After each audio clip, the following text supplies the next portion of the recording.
Defense Secretary John Healey is still refusing to spell out how the government will reach 3% of GDP on Britain's national security. Defense Secretary John Healey sparked frustration on BBC Breakfast this morning as he repeatedly refused to explain how he plans on funding a promised defense spend increase. Mr. Healey was accused of gambling his hopes on economic growth, which as of yet has not materialised. Yesterday the government published its major strategic defence review, setting out the threats facing Britain and what is needed to protect the country from enemies like Russia and China.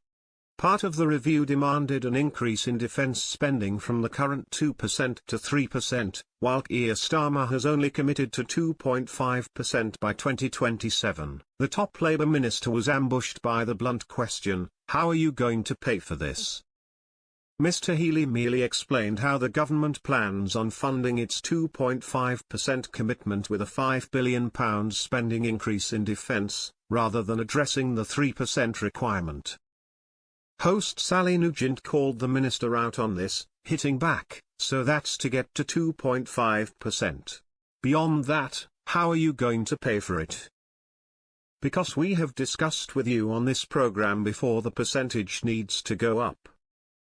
Mr. Healey repeated his point about how the government is set to reach 2.5% of GDP on defence, sparking Ms. Nugent to once again interrupt. She said, "Forgive me. I don't quite understand this. You're not saying how all of that is going to be paid for beyond 2.5%. Mr. Healey responded, "Well, we've said how we'll pay for the 2.5%. We will never make commitments to increase funding unless we can show how we're paying for them, and we're switching money out of overseas development aid in this Parliament to be able to increase this defence spending, a record increase, a level this country has not spent since 2010. Ms. Nugent eventually got the Defence Secretary to admit he is relying on Rachel Reeves' promised economic growth to fund the spending uplift. He revealed, "Well, in the end everything about a country and what it aims to do depends on economic growth, and that's why it's the #1 mission of this government.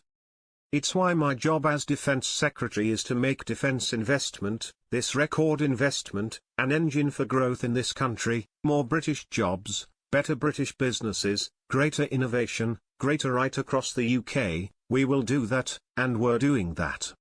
However, he was accused of gambling on growth in order to meet the required defence spend, which is already less than the 3.5% of GDP many NATO allies are demanding as quickly as possible. Last night two former Conservative Defence Secretaries warned that Labour's breezy sloganeering is not enough to keep Britain safe. Ben Wallace and Grant Shapps warned, "It's simple, invest now and buy peace, or fumble down the back of the sofa when the storm has already broken." And until that choice is made, properly, publicly, and with conviction, the only thing 10 times more lethal in this review is the gap between the rhetoric and the reality.